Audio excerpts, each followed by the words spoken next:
Grab your cup of coffee. Sit down for a story. Let's all go exploring. Making it after 40. Making it after 40. Making it after 40. Hello, friends. Welcome to the Making It After 40 podcast. I am your host, Lisa Rodriguez. I am an actor and writer who is still trying to make it after the age of 40. On this show, we explore what it means to be an artist trying to make it as a middle-aged person.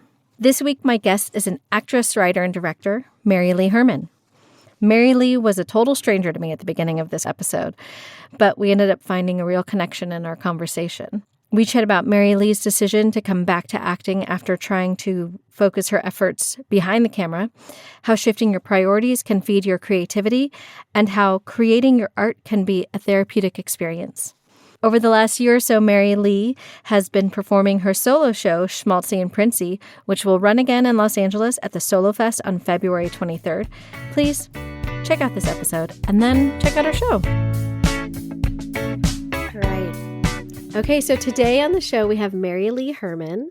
Hi, MaryLee. Hello, Lisa. It's so nice to meet you. Obviously, you and I know we don't know each other in real life, and I just found you through Instagram. MaryLee is an actress and writer, and in fact, she has a one-woman show called Schmaltzy and Princess. Is that right? Princie. Okay. Schmaltzy and Princie. I'm so sorry. That's okay. And you've been touring it around, and that's kind of like what drew my attention to your account. Yeah, and so obviously you're also another middle-aged actor, creator trying to find their way and continue to pursue their art and make art after the age of 40. God forbid, right? Our voices are out there. Oh no! I know. We have something to say. Something important. I know. We have something to say, and we will be heard. Exactly. Yeah. So if you wouldn't mind just giving us a little brief overview of your journey, I'd love, of course I like checked out your social media and I looked at your website, but I'd love to hear about how you got from growing up to now, because I know part of your show is about your creative journey. It is. Yeah. So I'd love to hear about that. Well, I'd wanted to be an actress since I was very little. I would put on little plays, make my brother and sister put together skits during the summer, and then I would force our parents and charge them $0.25 to sit and watch it. Mm-hmm. And but then when puberty hit, I started to become really insecure. And then in high school, I went to a public high school, and they had all been together, and there was a theater program, but I was so intimidated. I was too insecure to audition, even though you could. But I just felt like at this point, I just thought, oh, you had to have been an actor already. Or, they have some special genes or something. And isn't that so funny? I remember feeling that way too. Like everybody has such a head start, and like, you're 14. Yes. What head start? What are you talking about? Just go for it. Born in the same year, in the same town, but okay. Okay, yeah, exactly. They have a head start. What are you talking about? Yeah. Anyway, I'm sorry. I'll still feel that way sometimes. No, thank you, because that's so much that journey. And so it wasn't until I was in my 20s, and actually I'd gone through a really bad breakup, and a friend of mine's mother, from high school, my friend's mother, contacted me and said, you should go audition for the community theater play. And I was like, what? Okay. Now I had taken some acting classes, but done nothing with them. Again, the insecurity. I taught at Barbizon for a little while. Oh my gosh. I remember those commercials. Be a model or just look like one. Yeah. Uh-huh. So I auditioned for a community theater play and was cast, and then hooked. And so I continued to perform for 3 years, and then more insecurities, and I didn't know really what to do with it. I dreamed of moving to Chicago, or because that was close to where I was from, Cincinnati. Yeah. And I knew a lot of theater when there, but New York was the big dream. Mm-hmm. and or LA, like being in movies. But I Yeah. didn't, growing up in the Midwest, I'm sorry, I should have mentioned that. So I'm originally from Oh, yeah. Wyoming, Ohio, right out of Cincinnati. So I didn't know what you could do, like what the next steps would be. And too Yeah. insecure to ask, or, because it's like, oh, I don't want anybody to know I want to be an actor. Yeah. And even though I did a lot of community theater and loved it, and then eventually I became a makeup artist. I was a flight attendant for a few years. While I was a flight attendant, I was cast in a play in Cincinnati. I was living in New York and Oh my based in LA. gosh. No kidding. I did a play in Wow. Cincinnati while I commuted from New York to LA as a flight attendant. That was Oh a my crazy one. gosh. But acting has just continuously come back. And then I moved to one of the flight attendants. So then I moved to Kentucky, and it was Mm, there that I discovered independent film. mm. And I was cast in several independent projects. And then I also started doing work behind the camera, Yeah. and I loved that too. So I eventually moved to Colorado. My sister and her sons are in Boulder. And so I moved there and then Okay. became heavily involved with independent film in Colorado. Thinking though that, okay, well, I don't have to say I want to be an actor. I'll be a director, or I'll be behind the scenes and help other people make their dreams come true. So I eventually directed several short films, loved it. Yeah. And after my dad passed 6 years ago, I realized that I had just I'd been, excuse my expression, but half-assing it. Yeah. I Mm-hmm. wasn't really committed. I wasn't doing the work to really create the fulfilling life I knew I wanted. Yeah. And again, there's insecurities still, and everybody else can do it better, and I don't know how to do it, so I can't do it. Yeah. And I found the courage to move to Los Angeles, still thinking directing. Yeah. I was trying to write a short comedy film, and it Uh-huh. came out basically as like an 18-page monologue. And I'm like, well, this would be really boring. One person just standing there, saying. Yeah. And it was a process, but eventually I discovered a community that does solo theater. And I realized that what that script wanted to be was a one-woman show, Yeah. which again brings me back into the acting and puts me back onto the stage, where I realized that's my zone, on stage and in front of the camera. Yeah. It just kept calling you So back. throughout. So it's exciting because to be telling such a personal story, Yeah. I wrote as well as performing Yeah. and just creating that content, because there's just really not a heck of a lot of content for women my age. Yeah. Yeah. I think a couple things come up as you've been telling your journey. Like, I think it's really interesting how when that insecurity comes in, or like there's, you know, there was something that happened when you were younger that kind of told you like, no, you don't need the spotlight, or you can't handle the spotlight. You're not good enough for it, or whatever. And so you take the back seat. So you're still like, you're trying to do the shadow of the thing that you really wanted to do, the passion. And it's interesting how it just calls you back and you can't say no. And they do say like, um, if you really, if you can do anything else in this business, go do it. Or anything else other than this business, go do it. But when it's in your blood like that, it just keeps calling you back. And I think it's really special that you honored that voice and you didn't continue to suppress it and you listened to it. And I think it's like so magical the way that the story just came out of you. Sometimes, and I've heard this with other writers too, like where you're writing and you think you're going to write one thing, but the story or the muse or whatever, it just comes out of you, and like it turns out like, oh no, you don't have any control over the story at all. It is what it is. It has its life of its own, and like how beautiful that it kind of led you to be back on the stage and finding that little girl who wanted to be an actor all along and giving her time. I agree when it comes to the courage. I think so often that media, I've had so many people say that, like, oh, I want to write a movie, but then really when they're writing it, it comes out more like a book. It's like, why don't you Mm, go write the book first? And it's like, oh no, I want to be a screenwriter. And it's like, well, you can be. Just yeah. like I wanted this to be a script. I wanted to write a short comedy film that I could shoot while I was in Colorado for 3 weeks visiting some friends. Yeah. And it came out as this very heavy, serious. It's not, the show's not heavy now, but it was very about a very personal, difficult time.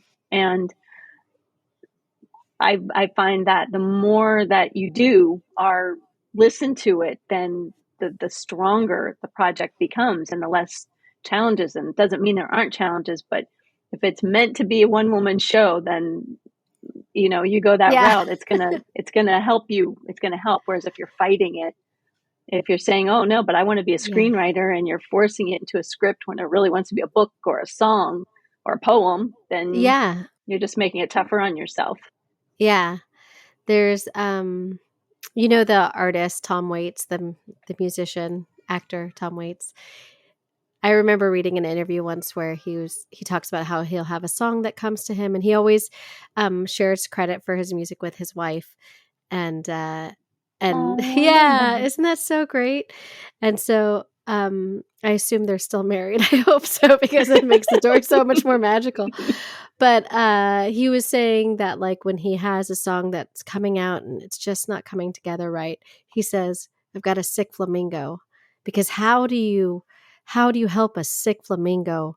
Who can heal a sick flamingo? It's like you just don't know what to do with a sick flamingo. So I think that can be sometimes in our art, but I think, like, in your case, the story is like, well, you just let the art be what it is and stop trying to force it into a box and be something that it's not. Yeah. Exactly. Yeah. And Exactly.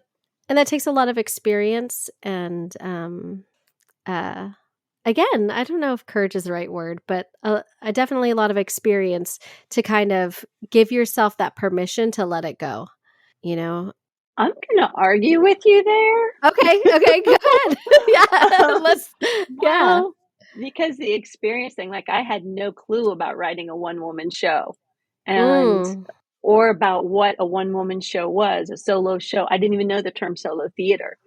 And mm, I think that I it really is a little bit more innate, that the courage, yeah, finding the strength to allow it to be, because it's I feel like it's there within all of us, but in different degrees. So maybe that is kind of the experience. But yeah, um, I still am. I see other solo artists, and I can't help but compare. And I'll think like, oh my yeah, gosh, it's like, oh, they're so experienced. But then I realize that um, it just, the more that you tap into what you want to be doing and what your heart genuinely, where your heart feels right. yeah, That doesn't mean it doesn't start beating real fast or hurting, or that you don't have struggles, but that the yeah, more you genuinely do tap in and allow, I think allow is probably, maybe that's kind of the yeah. experience.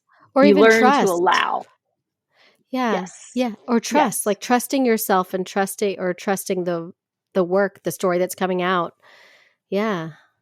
Well, let me ask you, with in terms of, like, as you were coming out as an actor, because at some point, you decided to give it a go when you were a flight attendant. How was that for your family? Did your family have other expectations for you as a young person? Was that part of um, your hesitancy in pursuing art? I wish I could blame other people. I really do. I Yeah. so wish I could put on somebody else, but I Yeah, really, yeah. my own insecurities is the main thing I have to blame. I have now, my father was incredibly supportive and Aw. trying to help me find my way and understand. And I was like, well, maybe I could take acting classes. He's like, okay. And his nickname when he was growing up from his parents was Schmaltzy, Okay. and my nickname from my parents was Princess, Princie for short. So that's where the Yeah. title of my show comes from. And so he would be, okay, yeah, Princey, I think acting classes would be a great idea. So I took Yeah. some acting classes and it was good. But then it was like, okay, I didn't know what to do with that. I didn't have the courage, the confidence to continue.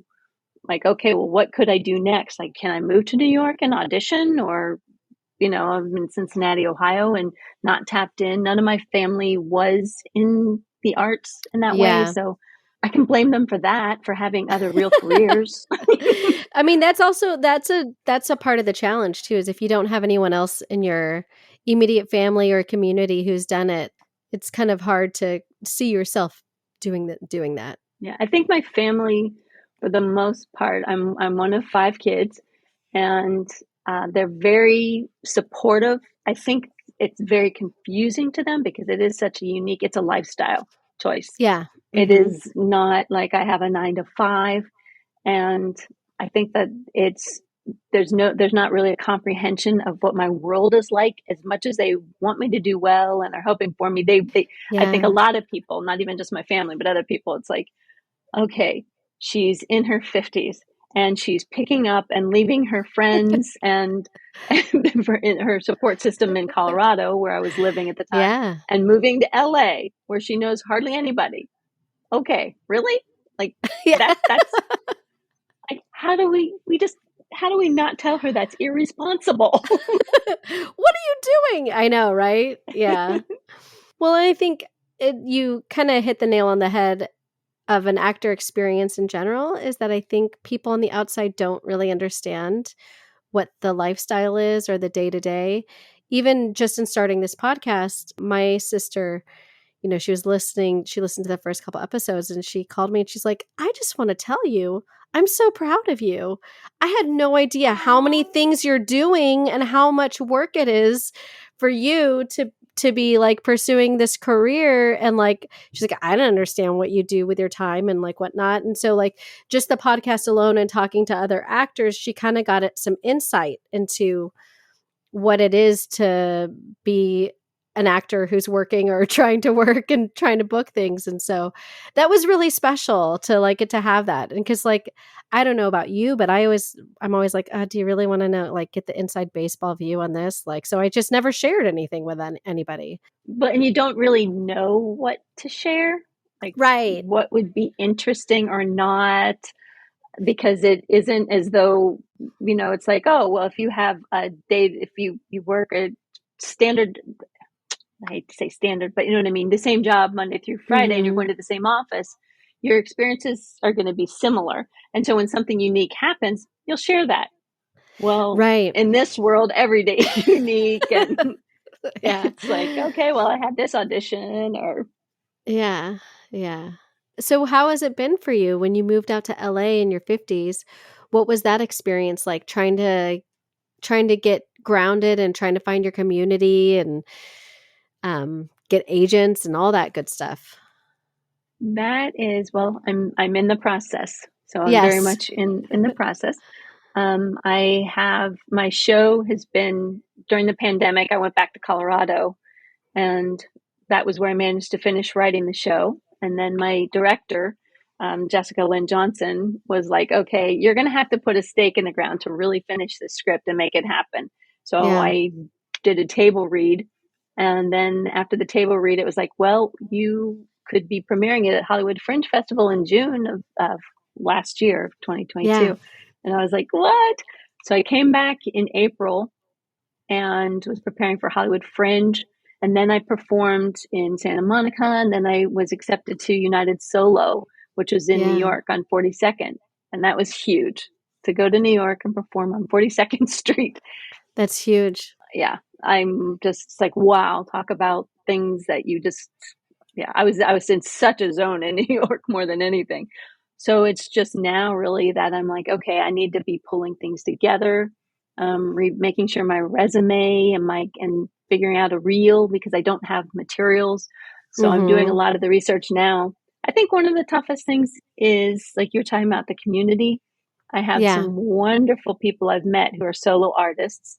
Mhm. LA is so often, right? So many of us are doing what it takes to keep our head above water, right? Yeah. Yeah. And with being my age, I'm not going out and socializing as quite as much. And Yeah. so it's a little bit harder to find that kind of support system, that kind of community, but I do have some. Sometimes it's a little hard to ask, because I think also being one of the biggest challenges I find being this age is that you feel like you're supposed to know it all. You're Yeah. supposed to have all your ducks in Mhm. a row. You're supposed to know exactly what you're doing and how to do it. And Yeah. so I'm learning now to be more vulnerable in that way, and not be Yeah. as afraid to ask other women, well, other people, but people for help and Yeah. insight and their opinions. So I'm still looking for an agent. Yes. Just put that out Oh my there. gosh, that is such a hard thing to accomplish. It's like I don't know if people understand how difficult it is to get an agent. Yeah. So I think the main thing though is that to be auditioning. So again, my focus has been my show, Yeah. which continues to evolve too. I mean, just even the other day, my director and I were having a session and we came up with some great ideas for one of my characters. So the show I perform coming up in February will be different than what people saw last month in That's December great. or November or June. So, but it is time to, I want to take an acting class and Oh, find good. community that way. And That's a really good place to find community is acting classes. yeah, and I've met other actors who are in their 50s, and I think they kind of almost are depriving themselves because they've had the attitude that like, oh, I'm too old to take Yeah. classes. It's Yeah. like, no, you're not. No. It's You're never too it's old. perfect time. Exactly. Yeah. And like you said, that's the way to find community. And plus there's one of the things that I'm allowing myself more and more is to own those moments of um, fulfillment. I guess that's the word I Mhm. mean, but it's over the years, there have been so many times where I'll have that exciting feeling and I'll almost be afraid to trust it or afraid to share it. Mm. And now it's like, oh my gosh, I performed on 42nd Street in New York. That's Yeah. a huge deal. And that was incredibly fulfilling. I even had people tell me, saw pictures from like, I saw your photos of you in New York and you just looked so incredibly happy and joyful of light. And I was like, I felt it. Of course, if you see some of those pictures, I'm wearing a purple tutu. Yeah, yeah, yeah. But that's one of the things that I think too is that probably more often as women, but that we don't allow ourselves to own that, and we feel like we're supposed to be more timid about things that we're proud of, and Mhm. that we don't necessarily um, that we shouldn't be that we should be more modest. At least where Mhm. I I grew up in a very conservative area in Ohio um, and Catholic. That was, I'm sure, a big part Yeah. of it. As you see in my show, the impact that those kinds of things can have on you. That whether you should speak up, you shouldn't speak about yourself. Mm. And the more I find it, it's like, well, wait a minute. It's not that you shouldn't speak up or about yourself or your journey. It's how you say it. Yeah. I think that's all very true. There's definitely like the whole idea that girls and women are supposed to be polite even in the most awkward of situations or when people are being inappropriate. You're still supposed to be polite, and I think we're kind of done with that. And I think it's so Yeah. yeah, and I think it's done such a disservice to women in so many ways. As a woman who's given birth and carried babies, there's so much that was never shared with me before that, so it's like, oh, I didn't know that this was going to happen to my body because we never talked about it. Or when people have had pregnancy losses, they don't talk about it because they're told not to. But there's so much healing and sharing about those things. It's so important that women share their stories, and men too, and men have had so much have lost so much just in not being able to share with each other their own experiences and their stories. And I find that like men who have like uh friendships, like true friendships with other men, they often like have the best relationships with their families too, because they have that place to kind of have an outlet and I'm sure share. Although my husband always says they don't talk about anything, but I know that there's moments when they do. But yeah, no, I think just the culture in general, like we all benefit so much when there's a wide array of stories being told and experiences being shared. That's I'm not a mother, and so I don't know if you've ever experienced this, but I've seen some of my other friends who will often feel like, I understand that your children come first. However, they'll make decisions and they'll deprive themselves sometimes. And I'm thinking, I think your child probably wants you to do the best for you because Yeah. you want to set that example. And so you've got that unique challenge of, Yeah. wanting to make sure that, and again, I haven't experienced that because I don't have children, but I can see Yeah. other women that it just, my heart goes out because I can see what, to try and find that balance Yeah. of making sure that, okay, here I am waiting for an audition for hours and hours and hours, and my kid is with the babysitter, and I should be there or not. Yeah. Yeah. I think it comes up in like hetero couples where it's, like a man and a woman. I think the woman ends up taking on a lot more of that guilt and like feeling like they should be with a kid and they should be sacrificing their time and their needs to take care of the family in general. And I've been in a lot of moms group, at one group in particular, like we actively try to encourage each other and like, no, you need to go get your needs met. Like let your partner do this, or, like, can one of us help you so that you can go get your needs met? And that kind of goes back to like the community. Like we need a community. At the end of the day, I do think that like families benefit from having community around them, whether it's family or whether it's friends. We all end up doing better mental health wise because that community can give you the permission when you're not giving yourself the permission to put your needs first. Because it is a really hard balance, but you're absolutely right. It's important to put those needs. You put your needs first. Sometimes you can't always do it, but when you can do it, and if you try to make it a priority and you work with your partner to make that happen, then you'll figure it out.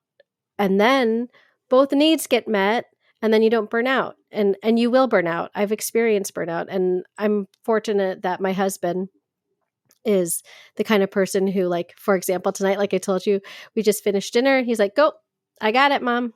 I'm going to clean up the kitchen. You go do what you need to do. This is your podcast, baby. You need to go take care of it. Bye. So, that sort of thing is so important. That's the one thing that I can compare to is from when I was a flight attendant. And I had to have explained to me why you always put your own oxygen mask on first. Yeah. And once I understood that, that's the example that comes to mind when it comes to, mothers or just anybody, attempting to, they get overwhelmed. And like you said, you can get burnout trying to be a people pleaser or just feeling like you don't necessarily deserve to be doing for yourself, whatever excuses you want to make. So, story of my life. Oh, yeah. I was a total people pleaser, and I've done a lot of work on it. I'm in a good place. I mean, don't get me wrong. I still fall into the trap, but yeah.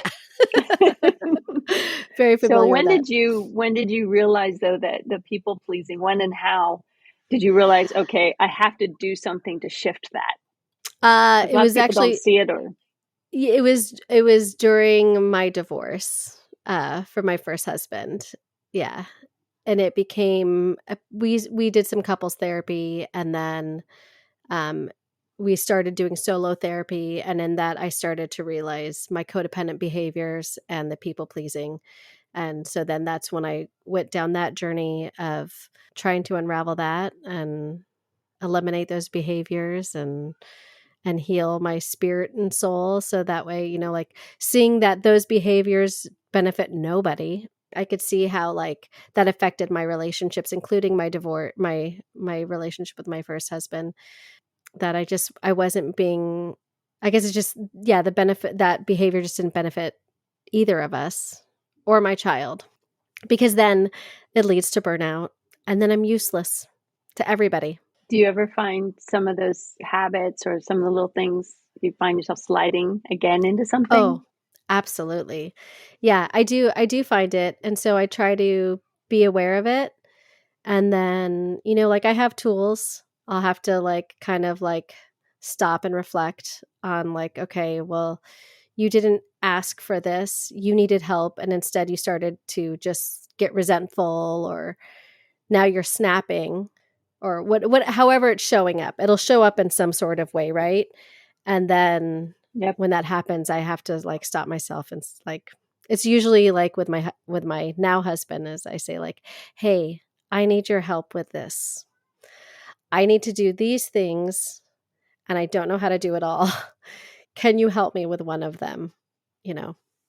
So, Oh, so you're not, yeah. that's, I mean, and that takes courage. Yeah. Again, the fact that I think that women, but then also women of a certain age, were expected to already know how to do everything and to do it all. Yeah. I will have to sometimes, I'm an introvert for one. Mhm. And so when I go into an environment, and I'm an empath, Yeah. so basically I'm just like, I'm just sucking up the energy no matter what it is, whether I want to or not. Yeah. And then with the people pleasing, I'll find that I have to make really specific choices for myself. So even though it Mm. does sound good to go to this such and such gathering, it's like, nope, don't Yes. have it in me. And okay, well, there's something going on here, here, and here. Oh, this is networking. I have to really prioritize. And Yes.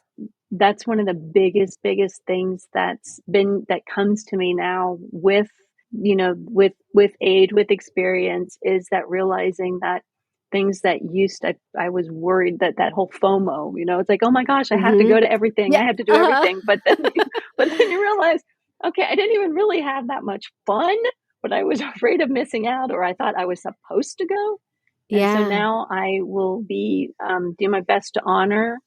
Most of the time when I do go out, it's either is a networking event or it's seeing at someone else's shows. There's Yeah. a lot of, that's one of the things that's been neat about this solo theater experience too, is that seeing it, it's been a great way. I see so many women who are, 40 and older, all Yeah. ages, of course, but who have, they're giving themselves that platform to tell their stories.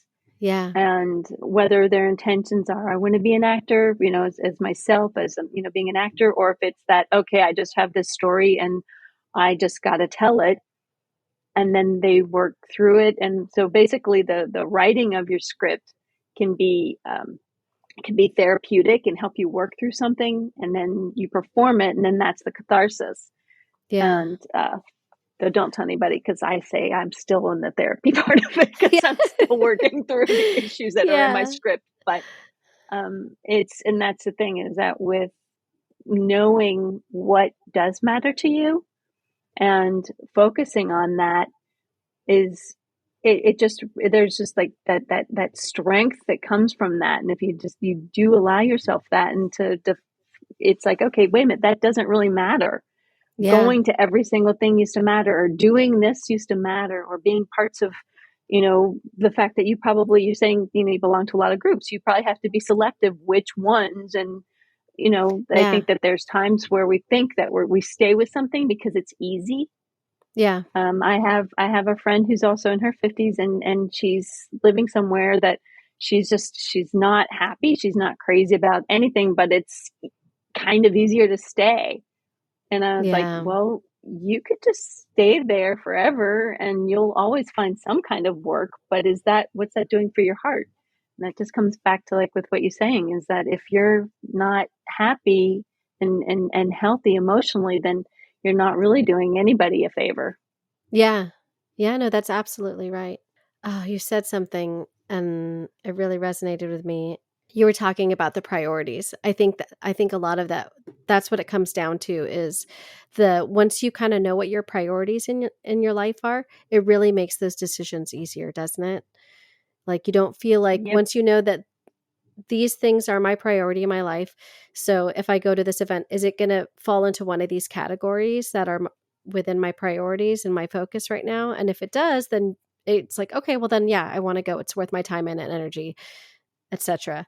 But if it doesn't, then you can politely decline, and that's okay. It's also like the boundary setting, right? Because I can so relate to the idea that you have to say yes to everything. And I love to say yes to everything because I want to support everybody and I want to go and do everything. And I've learned that I don't have infinite energy and I do have a family. So I have to also give some of my energy to them. And we do have to earn money. So I have to give some of my energy to that. And then I have my creative projects and I don't have to, I choose to give energy to these things.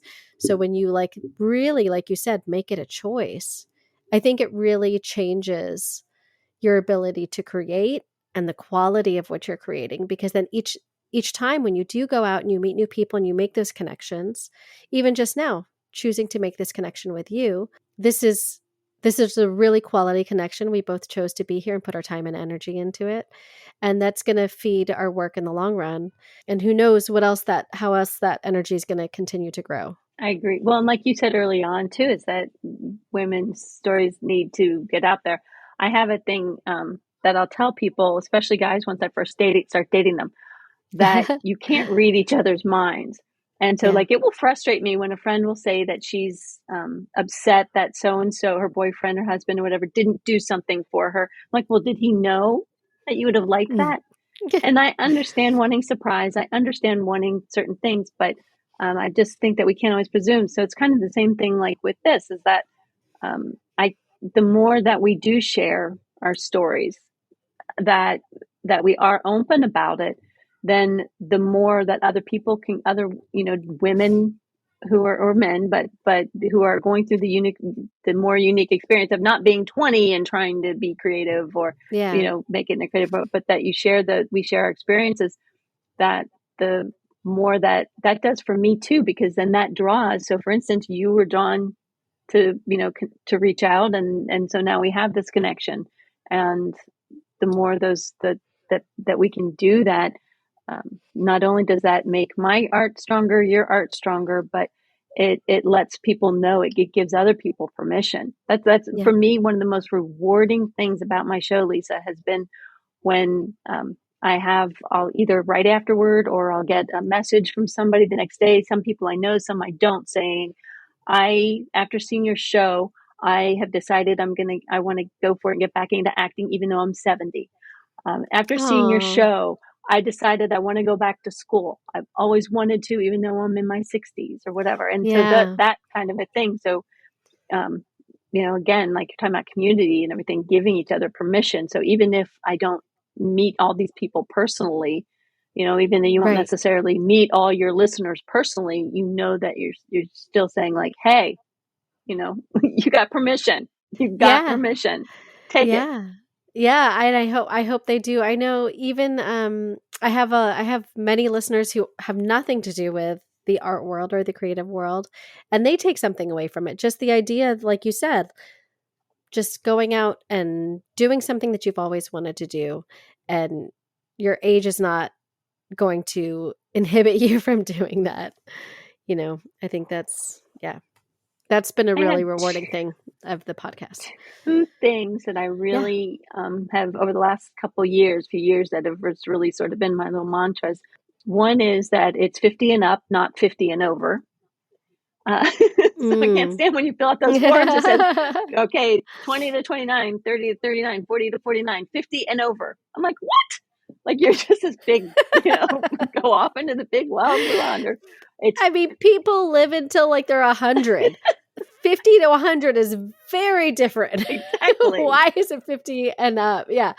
Yeah. And the other one that really gets me when I start to be like, oh, I'm not going to do that today. Oh, I don't want to write. But I know I should, whatever it Uh-huh. is, I don't know if you've ever read Shonda Rhimes' book, Year of Yes. No, I It is haven't. a wonderful, wonderful, pleasant read. And Okay. she agreed to do, her sister challenged her. And so she ended up agreeing to say yes to everything for a year. And one of the things and that she had to say yes was that she would normally have turned down was to present, to do the graduation speech at her alma mater, Dartmouth. Oh, And in that speech, so you could actually find the speech online, but the book is great. yeah. But she says dreams are for losers. And what it Mm. is that she's saying that, dreams are gorgeous and they're great, but they don't get you anything. They're just dreams. They're just Mm, pretty to look at and say, hey, I'm dreaming about being an actor. So you have to be a doer. yeah.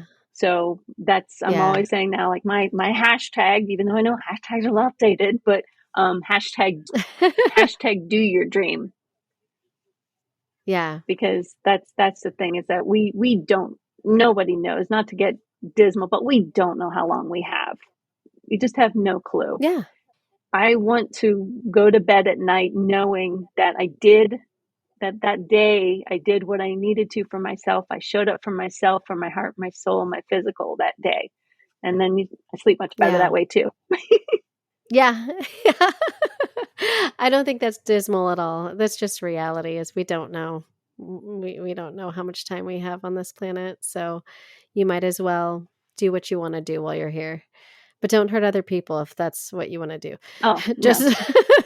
yeah, yeah. If that's on your doing list, don't do that. But yeah, no, I agree. Action is so important. You can like have all the talk you want, but if you're not taking action, then it means nothing. Have you ever read Julia Cameron, Artist's Way? Because that's one of the things that she so often has midlife people ask her more than anything is like, oh, but well, if I start now, you know how old I'll be by the time I'm ever any good, or by the time I'm ever whatever. Yeah. And she'll say, you're going to be the same age.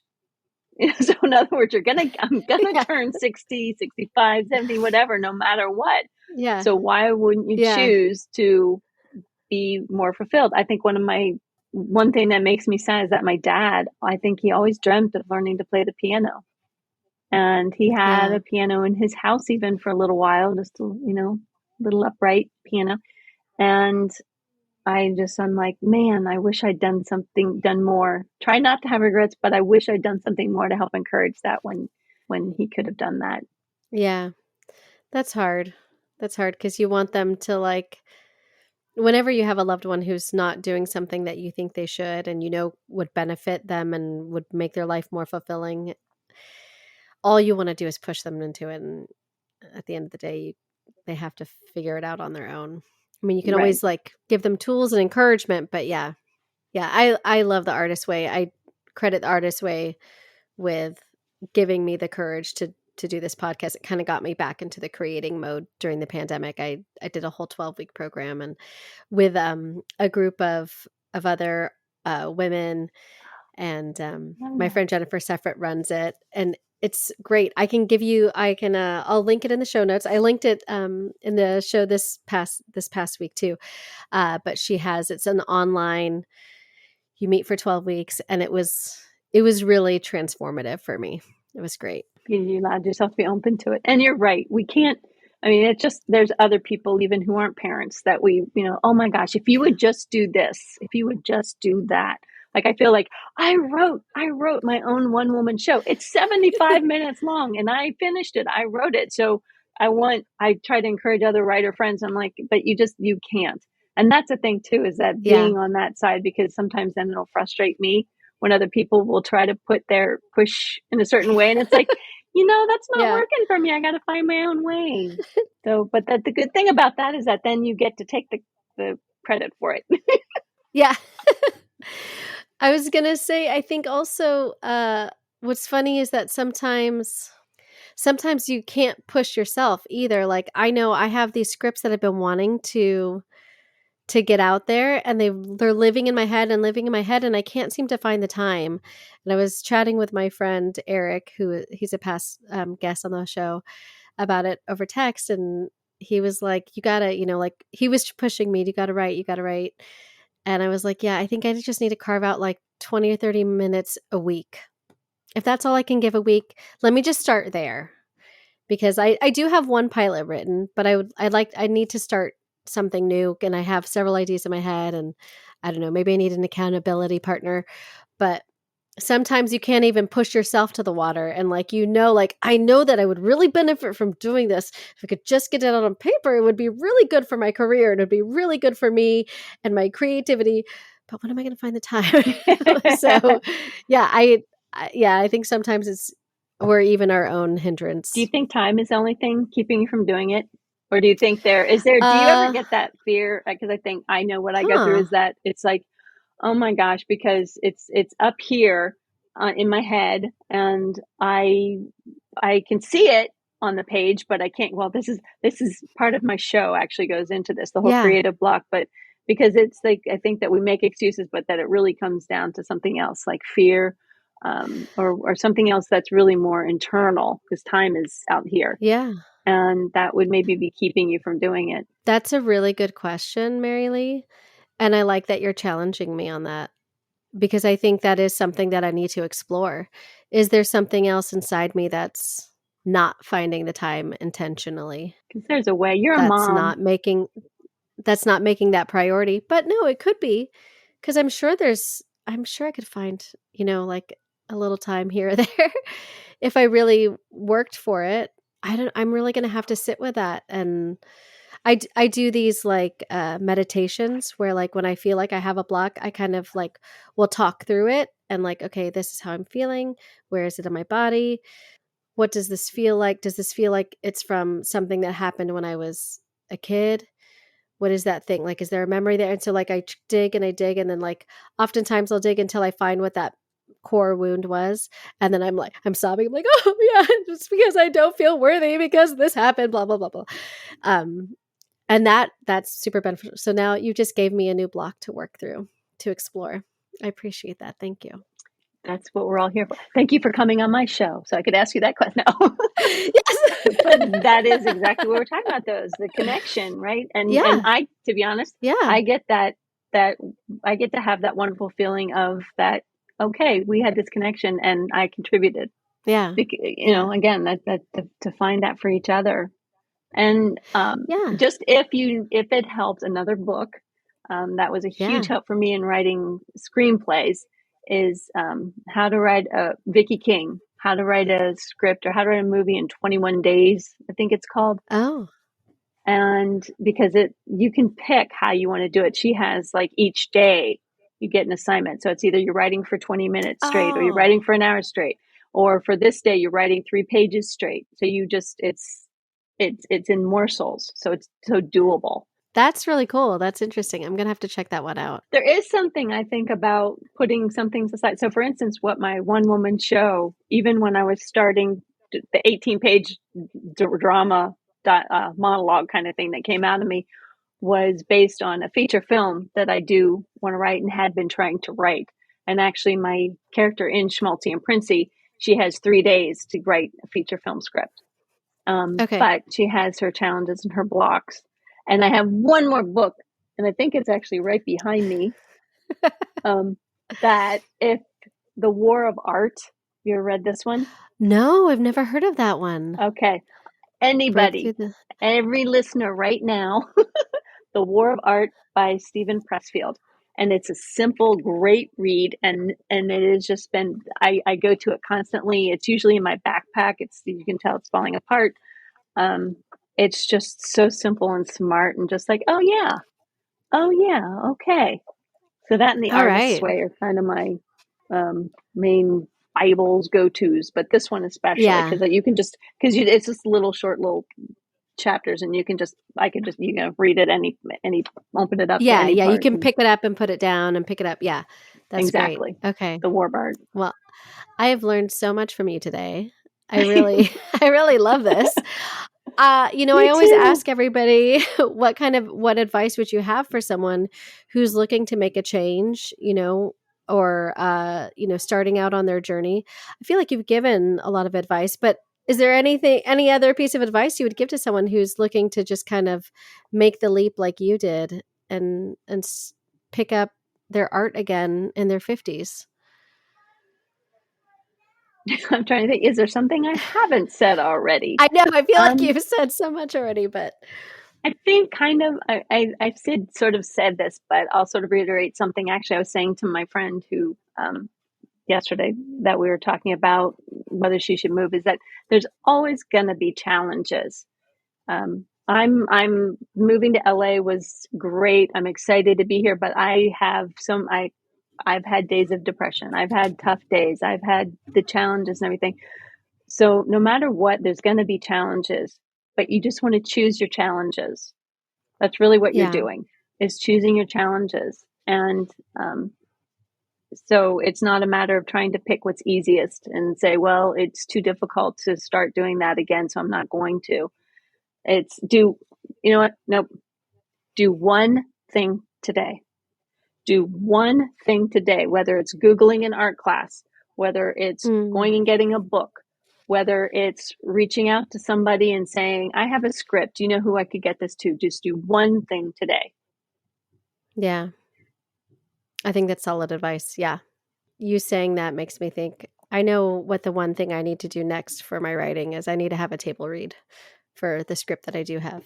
Call me. Yeah. Would love to help if I can. I'll be narrator even if you need. Exactly. Oh, thank you. Go for it. Yeah. Yeah. Okay. And then there's the never other going to be a question. perfect time. Oh, no, there is never going to be. There's never a perfect time. I don't believe in New Year's resolutions. You just got to do one thing today. And if you're not asleep yet, you still have time. Yeah. Yeah. I agree with that. So then the other question I like to ask is, what does making it mean to you? And maybe it's different now than it was when you were younger, but what does success look like to you? Having health insurance. I love that. I love that answer. Because I thought I would always have it. Now I don't at the moment. Well, I do, but yeah, I know what you mean. It's not paid for by an employer, and it's not through the union. Yeah. To be honest with you, because like I said, I am in that transitional state, and so sometimes success still looks the same to me, but I realize it's not. Yeah. So the Academy Award used to be for me. Now it's to be doing the dream and to having the strength, the courage to every day honor what I know will fulfill me. Yeah, I love that. That's beautiful. Let's put on a bumper sticker. Yeah. A little long for that. Maybe t-shirts. Yeah. Mary, maybe that's what I should do. I should start like a whole line of like the Making It After 40, like little isms. We'll give each guest a little piece of the pie. We'll put them out on t-shirts. Oh, there you go. Well, MaryLee, this has been so wonderful. Thank you so much for taking the time to chat with me and come on the show. And, we started as strangers and we found some real connection tonight. And that's what this is all about. It's so beautiful. Yeah, thank you. And thank you for asking me, first of all. And I've loved this. It's been wonderful. But just even thank you for continuing to give women voices. And share their stories. Yes. And where can people follow you, and where can they see your work? I think you have some more dates coming up. Yes? I do. The next performance, and probably the last performance in LA area, is February 23rd at the Whitefire. And you can go to MaryLeeHerrmann.com. So, and you can follow me on Instagram and on Facebook. We're definitely about sharing the journey. Sometimes I'm crying. Sometimes I'm laughing. Sometimes I am wearing a purple tutu. And your Instagram handle is... Your Instagram handle is MaryLee Herrmann? Okay. Yeah. Okay. Perfect. Awesome. All right. Well, thank you so much. This has been awesome, and I'll talk to you soon. Thank you, Lisa. All right. Bye. Have a great day, everybody. Go do one thing. Yes, go do one thing. Thank you all for listening to this week's episode. You can follow MaryLee on Instagram at MaryLee Herrmann, and Herrmann is spelled with 2 R's and 2 N's. Or check out her website. Both are linked in the show notes. If you're enjoying the show, please don't forget to rate, review, and subscribe wherever you listen. I can't stress enough how important these reviews are. They really mean the world to me and help support the show. Be sure to follow the show on Instagram at Making It After 40, the number 40. And to catch up on what I'm doing when I'm not podcasting, check out my Instagram at Lisa Rodriguez. Thank you all for listening and have a great week.